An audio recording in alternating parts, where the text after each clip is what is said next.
and welcome to the Leopard Spots podcast, presented by Fractional, a leading provider of risk and compliance services to fintechs, banks, and crypto firms. Join the founders, owners, investors, and senior executives as they dive deep into the world of business and entrepreneurship.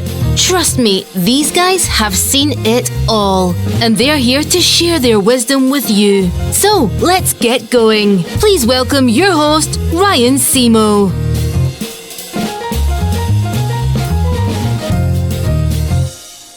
Welcome back to the Leopard Spots podcast. I'm your host, Ryan Simo, and I am delighted today to have a host of folks with us on a really, really cool concept that we'll get into here in a second. But before we do that, just a public service announcement. Please visit us at www.fractional.co. We are a leading provider of risk and compliance services to fintechs, banks, crypto firms, and private equity firms. And so this is a really cool one here. I'm glad to be doing this one. We just got done recording one with Mike Hollis, former NFL All-Pro kicker for the Jaguars and the Bills and the Chargers. And now we're transitioning to baseball. And I'm sitting out here, so you might hear some noise, but I'm sitting out here on my deck with some grills in the background and a Blue Jays t-shirt on. And the reason for that is we've got our guests here today who we have Charlie Lovell, who's the founder of Baseball BBQ, which we'll get into. We also have Brett Mandel. He's a CFO and consultant for the company. And then as well, we have Carson Werder, who's a utility player for the company. And then off camera, how this all came about is a old college football teammate of mine and fraternity mate, Chuck Lovell, affectionately called C Love, back 30 years ago when we were hanging out together in college at Lafayette. So Chuck and I had been talking, and he reached out and said, "Hey, this is a really great thing that we should really bring to the forefront." And I said, "Oh, this is awesome. I hadn't heard of it." And then the more research I did on the business, I said, "Wow, this would be a great podcast to do." So right now, Brett and Carson are actually in Omaha at the College World Series in the Village there, where they have a booth set up for the business. And Charlie, I believe you're in New York, or you're Philadelphia? Is that right? You're down in Philly? Philadelphia. Awesome. So, but welcome to the podcast, and let's just jump into this thing. So, take me back, Charlie, if you want to start us off. Take me back to how this whole thing started. And we'll link to everything in the show notes so people can visit the website, they can see the products and everything else. But you have these grill utensils that really have a baseball handle on the end of it. But let's talk through it. How did this all come about? So, the original prototype was designed by my grandpa, who came up with one similar to this, but it was a grill fork. Okay. And it's just like a baseball bat handle. And so he broke his grill fork, and he didn't have anything to replace the handle with. So he was like, "Why don't I just take a baseball bat handle of a broken baseball bat?" And he just ran with it. And then my dad saw it and was like, "Oh, dude, that's so cool. I don't turn this into like a big brand and a business." And my grandpa was okay with it. And he just said that it was all by me. But I would really credit my grandpa with creating the original idea. That's incredible. So now we'll get into how how it gets manufactured and all that other fun stuff. But so what did you do? So once you saw it, you thought, "Oh, this is a good idea." Did you start to show it to a few people and start to get some feedback on it? Talk to me about that. So, the first couple prototypes were designed by my dad. Okay. And he didn't really start showing people until we started the actual business and started working with Brett and Mike on actually designing real nice made tools, not ones made with just random broken bats. Mm-hmm. Now, are any of these bats that your dad broke out of frustration? Because I know he plays in an adult league. Did he, after a few strikeouts, he'd snap the bat and then you'd get the handle? Is that how this worked? Most of the bats are actually broken from missed swings and just getting sawed off by dirty pitching. That's great. Some of the coolest ones we have are actually my dad's ones. He has one that says "no bunts" on the back, right here, right on the knob. It says "no bunts," and then he has another one that says "Dad Bod." And we sold both of them in Omaha this week. Oh, geez. Yeah. Poor people that bought those that have your dad's bats. That's incredible. So, okay, now Carson, I just want to jump over. Now, your role as a utility player for Baseball BBQ. Talk to me about your role, how you got involved. I'd love to know about that. Yeah, absolutely. So I was living in Bend for about 4 years, and grew up in the Eugene area and bounced over. So I did a lot of work in the warehouse. So a lot of the production side of things, and then in addition, we did a lot of social media stuff, like TikTok. Um, but yeah, we love coming to events like this and helping out with sales and do stuff on the sales team too. So yeah, pretty much an Great. all-encompassing role as far as things go here. And I do want to get into some of that, how you drive social media and things like that. You mentioned TikTok. I'd love to hear more about that as we get into it. And then, Brett, talk to me about how you got involved, if you don't mind. And I know your role, and you've got a really impressive background as well, having done other stuff. If you want to talk a little bit about that as well, but talk to me about how you got involved with this. So Charlie's dad and I play old guy baseball together, and every Ah, year we go out to Arizona to participate in the Men's Senior Baseball League World Series and live in a tournament house, hang out together for the entire week, pretend that we're still living our glory days on the diamond. And there's a lot of downtime out in the tournament. So one day when we were sitting around the hot tub drinking beers and recovering from a game, Chuck was telling us about this idea. And well, it took getting patents for the idea, setting up the business, sourcing manufacturers. And it turns out we had some expertise around the table, or at least around the hot tub. We had lawyers who could help us with the lawyering. We had a partner named Mike who could help us with sourcing a manufacturer and prototyping these materials. And then I helped shepherd the whole thing together and connect some of the dots so we could try to make this into a business. that's incredible. That's really incredible. So, and your background, if you don't mind, I mean, did I know you had spent time doing things very different from this. Is that a fair assessment? Absolutely. You were executive. I've Yeah. been involved in public finance and local government and reform issues in the city of Philadelphia. I've written a few books. Definitely did not see 10 years ago standing in Omaha holding a bat handle barbecue tool saying someone from Tennessee should buy a Tennessee branded bat handle barbecue tool. Right. That's incredible. So let's dive into the business because I'm really fascinated by this. I think, and Charlie, I'm going to come back to you. So when you founded this, what grade were you in at the time? I think my dad started it during COVID, so that would have Okay. been my sixth, seventh grade summer. Okay. Wow. So were your friends at school saying, "Oh, wow, this is really cool"? Did they even have a concept of what you were doing, particularly as it started to get bigger? And um, at what point did your friends say, "Wow, this is really wild"? Charlie, is founder of this business and it's doing well. And we're going to link to. I know you were shown on Fox News, the show The Five. Towards the end of the show, we'll link to that video or even try to edit it into this so people can see it. But at what point did you start to say, okay, this is really going well? And I guess my question off beyond that is, as you sit here today and you think about you're going to be graduating here, I think what in 2027, 27, is that right? 26. 2026. Love to hear about what your plans are with respect to the business, but talk to me about that if you don't mind. I mean, like when it first started getting big, like when we got on Fox News, I hadn't really told anybody before that, and very few of my friends like actually saw the thing on Fox News. But I had a few that noticed it, and they were like, "Oh, dude, that's so cool." Yeah. And I was like, "Yeah, it's pretty cool, but like, I don't want that to be like the only thing you know me for." So, Right. and then I had a few of my friends send me the TikTok that Carson made because that one really blew up, and I thought that was even cooler than the Fox News thing because it's on like an app I use every day, and all my friends Right. are on. Like we're going viral. That's pretty cool.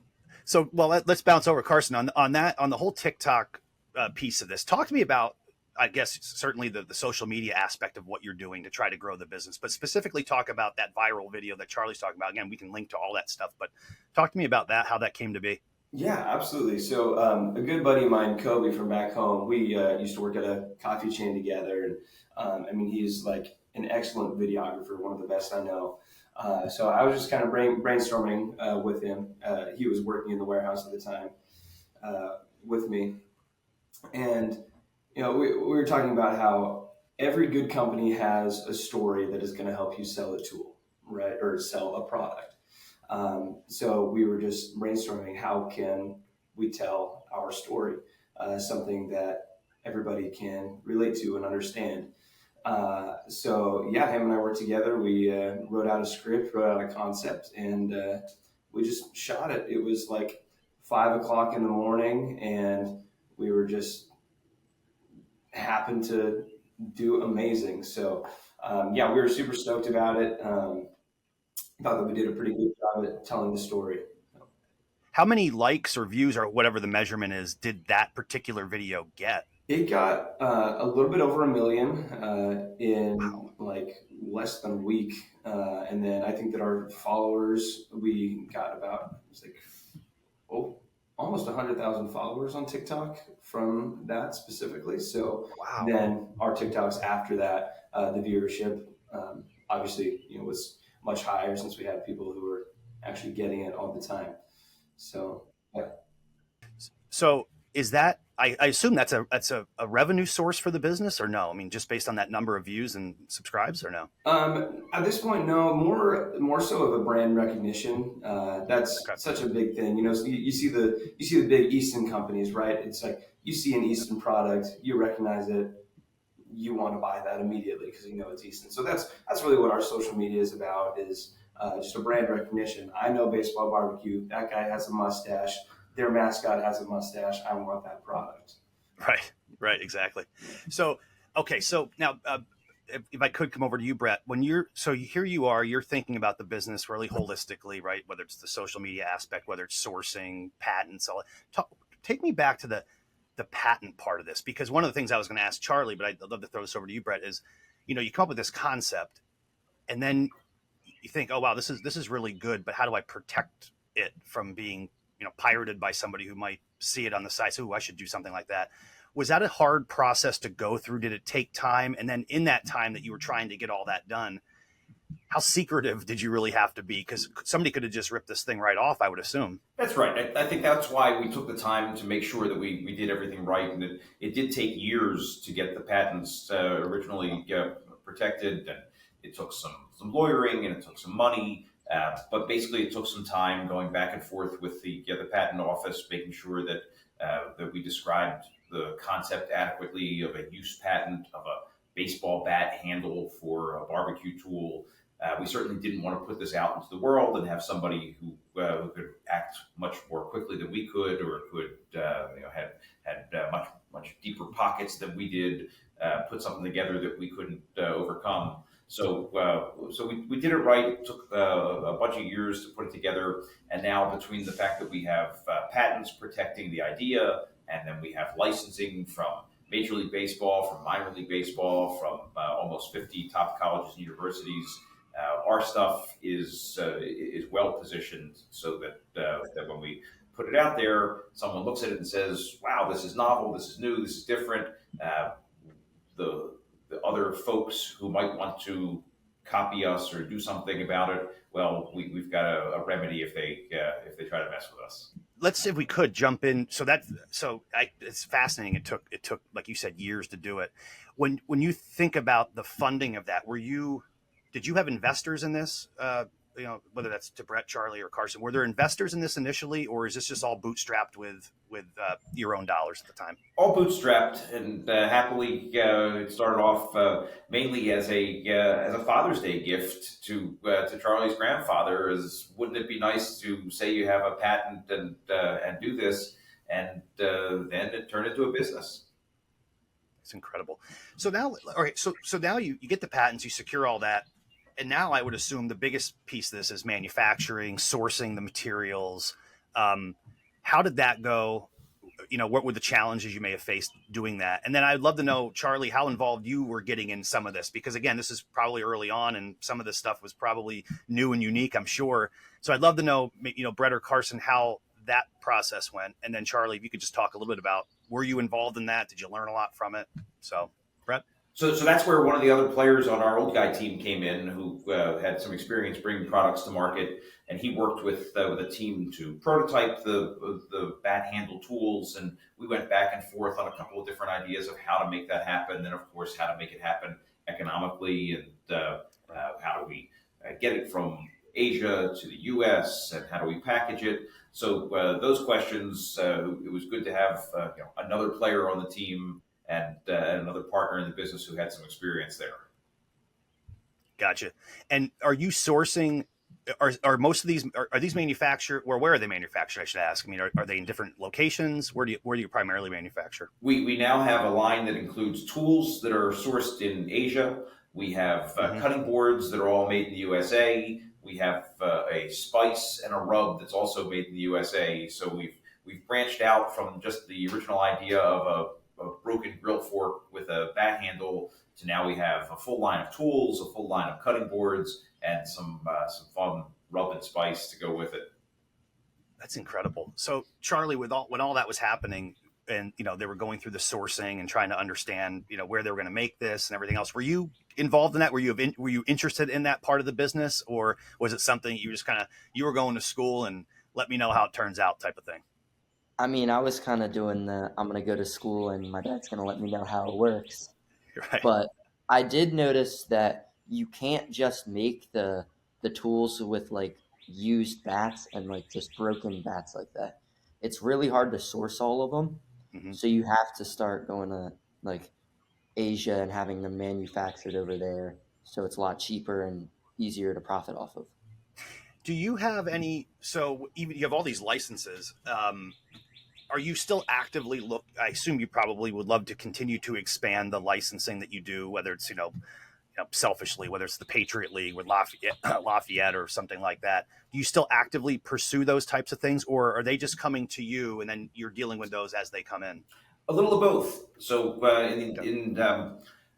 for say a league like Major League Baseball, when you acquire Major League Baseball licensing, you get the entire league. You have the Yankees, Okay. you have the Red Sox, you have the Rays, you have the Oakland A's. Same thing with minor league baseball. College is different. College has different licensing entities that you can work through. So there's an organization called CLC, the Collegiate Licensing Company, that does licensing. There's another agency called Affinity. Fanatics does licensing. So you have to go through the different agencies and then to the individual schools. Some schools go through the agencies, some schools are independent. So that's a little bit of a chore. If you say, I'm interested in Lafayette, well, Lafayette might be registered with a company that you're already set with. If they're not, you might have to go through another company that you haven't gotten all set up with, or they might be independent. You might have to deal with the school one on one. Sometimes the schools are receptive. Sometimes the schools are receptive for the right price. Sometimes they're not receptive. We do licensing through the Babe Ruth family. That the Babe Ruth family Hmm. came to us and said, "We really like what you're doing. Would you consider licensing Babe Ruth licensed products?" So we have on baseballbbq.com a whole section of baseball BBQ and the Bambino, where you can get the number Wow. 3 on the knob and the Babe Ruth signature on the handle. They sell really well. In fact, we sell a lot of them through the Louisville Slugger Museum. They just put in a new order for that just yesterday. The Savannah Bananas have become a thing, Oh, geez. a baseball enterprise, and we're talking Yeah, with them about doing licensing. So maybe in the future you'll be able to get a Savannah Bananas licensed bat handle barbecue tool. that's incredible. Actually, they're going to be here in Buffalo. I don't know, sometime in the next month, and I think they sold out within I don't know, 10 minutes or something like that. So they're Yeah. quite the draw. If you get a Um, chance, go see the show. They put on a great show. yeah, are they? I mean, I say a real. I mean, these they're actually good. I don't know how long do those games take. It seems like they take forever just because of all the antics in between. But I don't know. No, honestly, that's one of the things that it's a crisp, quick moving game because of some of the banana ball rules that they put in place. And they play Okay. the game almost like a skins game where every inning is played to win the inning. So, Oh, so once the home team, quote unquote, wins the inning's over. So the game moves a little bit quickly. gotcha. Okay, very interesting. So let me ask this, Carson. Back to you on the social media side. So when you think about the business and you think about growing the business, and is there a platform that I mean, you obviously see all the analytics and you understand what's happening in the background, views and click throughs and all those other things like that. Um, is that something that certain platforms you feel like you have a better um, click-through rate on, or better views, or there's more meat to the bone in a certain in one of those certain platforms over another? And if so, how much of your business is driven through social media versus people that are just finding you on Google or things of that sort? Yeah, so Facebook and Instagram are both meta based. Those ones we do a lot of advertising on. So when you're scrolling through Instagram, you're going to see a baseball barbecue advertisement, whether that's the TikTok that we use for advertisement. You can click there, it takes you straight to the shop. So I'd say that Facebook and Instagram are probably the biggest ones for us, just because you're simply scrolling on your phone, you're doing the mindless scroll, you see something that catches your attention, that's the one that you're going to click on. Yeah, we do of course have Google Ads as well, where we're at the top of the if you type in XYZ for your keywords, we're going to pop up a little bit higher on there. But yeah, as far as brand awareness goes, TikTok is definitely going to be one of the higher ones, because it's just mass feeding of information. So when we get on there, they see this thing that they haven't seen before, and that's a really cool product. And then that's more of just a brand recognition. But as far as getting clicks, we find that Meta is the one that's more successful for us, for sure. Gotcha. When in the whole back to the whole concept around colleges and licenses, this whole world of NIL, name, image, and likeness, and college athletes being able to lend that for a price to a company. Have you all explored having an NIL deal, or do you have NIL deals? And then the second part of that question is, when it comes to social media, certain influencers out there that might be somebody who says, hey, I use this product and, you should too. Have you explored either of those avenues? We've played around with both of them, and I think much as Carson was talking about with the viral video that he did, one of the reasons why that was so great for us was because it cost us very little to do the video, and suddenly it had lots and lots and lots of views. We haven't managed to make that formula work just yet with the NIL, because for the most part, the students that we've done NIL deals with, they might have 1,000 followers, 2,000 followers, 10,000 followers, and why that's not nobody. It's not a million. So trying to get that influencer who's going to go viral, that NIL participant who's going to go viral, that hasn't been as easy as maybe we had hoped. We're still looking to work with athletes. We love the idea of the starting shortstop for Florida doing a video and having everybody who follows him buy tons and tons of our product. But that numbers game of making something, paying for something a few dollars and having it generate millions of views, that's been elusive. It's been much more that we've paid for somebody to give us a few thousand views. We got a few thousand views. Right. Only some number of people bought, and that's great. But to make the business really grow, we need to be putting a lot more eyeballs on our products and not paying as much for a lot of those eyeballs. Yeah, that makes sense. When I was curious, with obviously the increased cost of everything these days, has that had an impact on pricing, or have you been able to keep that in line where you haven't had to increase prices maybe like other products have increased? Or talk to me about that if you don't mind. So far, we've managed to hold the line on pricing. That's always a struggle or always an issue, looking at how can we keep our margins where we want them to be. We have that discussion all the time, but we think our products are quality products. We think they're engineered to last a lifetime. We think they're heirloom products, so we think people are willing to pay a fair price. But of course, people's pockets are not as deep as they used to be. It's not an endless well. We can't continue to raise prices every year, so we're trying as hard as we can to keep our prices where they are, make the business more efficient as we go. Mm-hmm. Gotcha. Charlie, over to you. So you're going to be graduating here in a couple of years. What are your plans? Just generally speaking, are you going to stick around and just work on the business? You going to college? What are your plans right now that you're thinking about? I mean, I haven't really thought about it too thoroughly yet. I'm probably going to go to college because my parents want me to go to college, but I'm not sure what I'm actually going to do with the brand past 18. Okay. because obviously I have like other aspirations I want to follow. Yeah, And I love the brand. It's just like it's really hard to do a lot of things at once. sure. Um, if you don't mind your aspirations, what do you have in mind? What are you thinking about doing? I mean, hopefully I can play baseball, Hmm. but if I can't play baseball, I'm probably just going to focus on academics and try to get a good job and start another business. Oh, okay. So let's talk about that. So has this created this entrepreneurial spirit in you now, where you're like, I really like the idea of creating a business, creating a brand, and is that was that created through this? Is that how you had that urge to want to do this again with maybe something different? I mean, it's pretty cool to see people build something from the ground up. And I mean, being able to do that yourself, like, that's pretty cool. And Hmm. I mean, this brand has kind of stoked a entrepreneurial fire in me to Hmm. like want to become a business owner and start something myself. Gotcha. And would it be in the industry of sports, or would it be something completely different?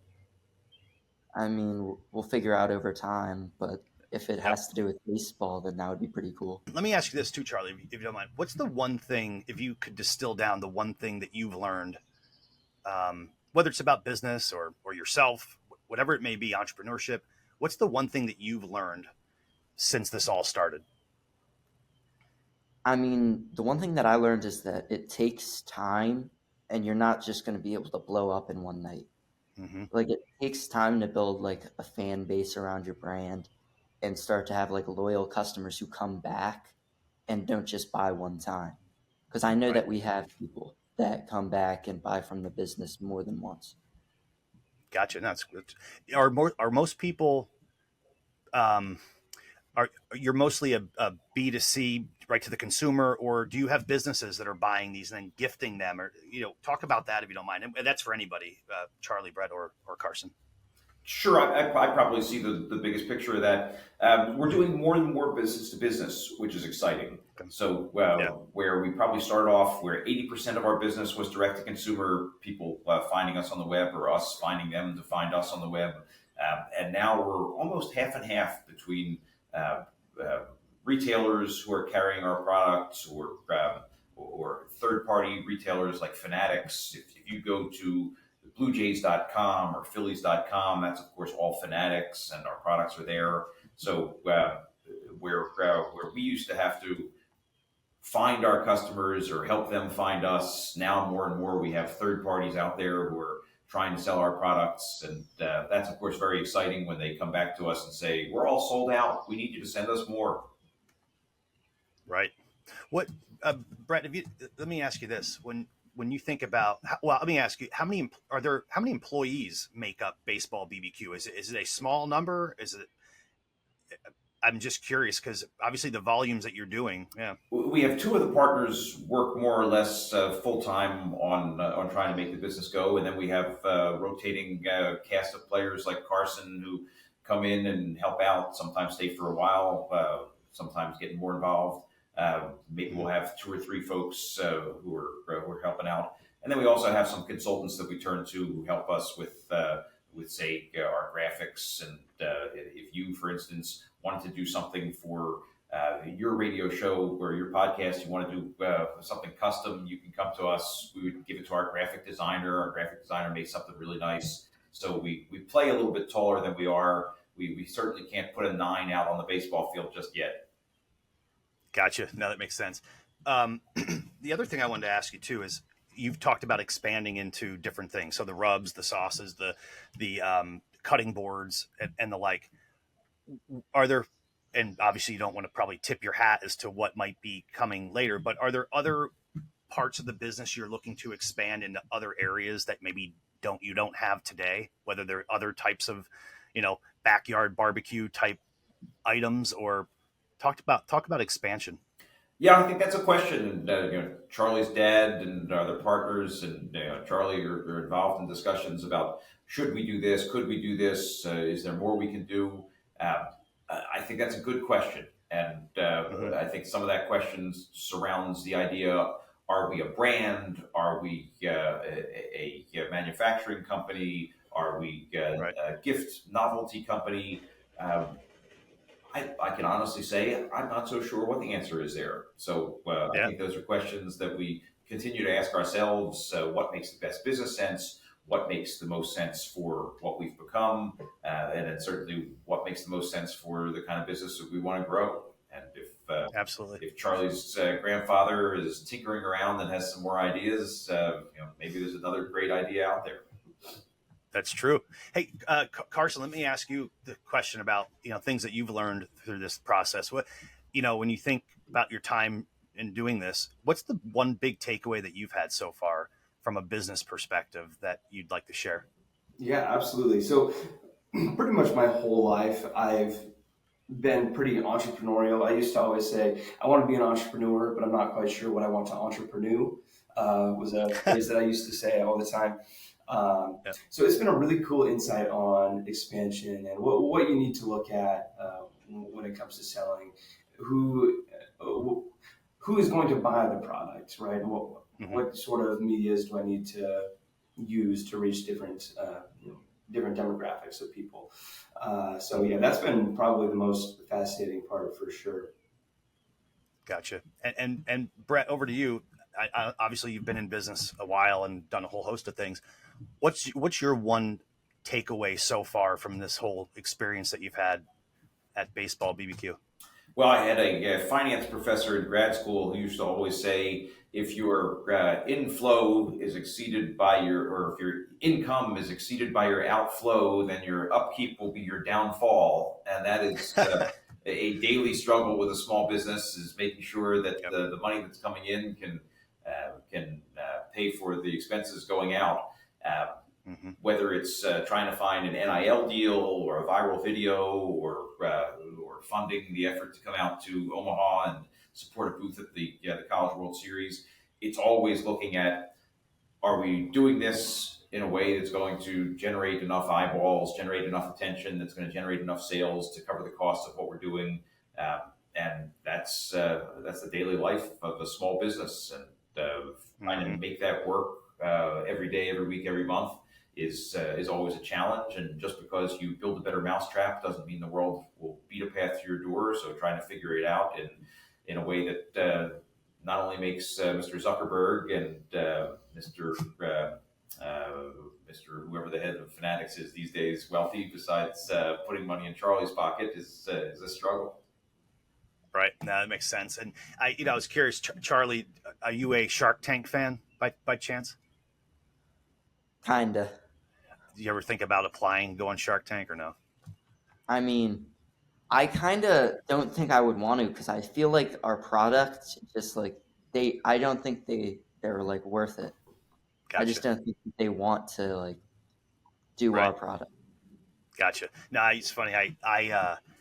It's I go back. I think I've been watching that show for 10 years or so, and so anytime I see stuff like this, I'm like, oh, I wonder if they ever applied to Shark Tank or whatnot. But hey, Charlie, real quick, what position do you play? I didn't even ask you what position you play. I mean, I'm a second baseman and a pitcher mostly, Okay, but I also play like every position on the field. gotcha. Are you a better pitcher than your dad was? I mean, hopefully I can end up like a better pitcher than him, but as of right now, no. Oh wow, okay. I was seeing if you were going to throw some shade at him. I was trying to tee that up for you, but okay, that was good. That's a good answer. That's a really good answer. Charlie's Brett dad and still Carson, gets outs there. what's that? Charlie's dad still gets outs on the mound for us. That's good. I mean, I was talking to him a couple weeks ago, and did you guys win the national championship or something like this in the over 40? Well, if we want to talk about that, of course, we're thrilled to tell you we are now the three-time defending Men's Senior Baseball League World Series champions for the over 40 division.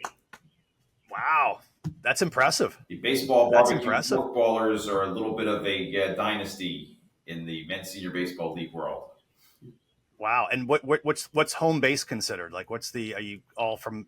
Are you Philly based or? Most of us are Philadelphia What's the? based. We have some other folks that we've picked up for the organization along the way, including Mike, our other partner, is out in Oregon.